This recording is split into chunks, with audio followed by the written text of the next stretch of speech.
تو از این دشت خشک تشنه روزی کوچ خواهی کرد و اشک من تو را بدرود خواهد گفت. نگاهت تلخ و افسرده است، دلت را خارخار ناامیدی سخت آزرده است. غم این نابسامانی همه توش و توانت را ز تن برده است. تو با خون و عرق این جنگل پژمرده را رنگ و رمق دادی. تو با دست تهی با آن همه طوفان بنیانکن در افتادی.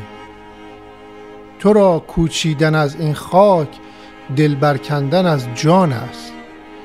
تو را با برگ این چمن پیوند پنهان است. تو را این ابر ظلمت گستر بیرحم بیباران، تو را این خشکسالی های پی در پی، تو را از نیمه ره برگشتن یاران، تو را تزویر غمخواران ز پا افکند. تو را هنگامه شوم شغالان بانگ بی تعطیل زاغان در ستوه آورد. تو با پیشانی پاک نجیب خیش که از آن سوی گندمزار طلوع با شکوهش خوشتر از 100 تاج خورشید است، تو با آن گونه های سوخته از آفتاب دشت، تو با آن چهره افروخته از آتش غیرت که در چشمان من والاتر از 100 جام جمشید است، تو با چشمان غمباری که روزی چشمه جوشان شادی بود و اینک حسرت و افسوس بر آن سایه افکنده است، خواهی رفت و اشک من تو را بدرود خواهد گفت.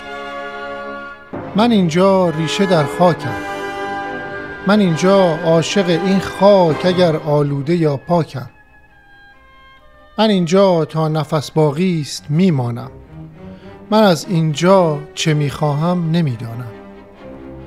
امید روشنایی گرچه در این تیرگی ها نیست، من اینجا باز در این دشت خشک تشنه میرانم. من اینجا روزی آخر از دل این خاک با دست تهی گل برمیافشانم.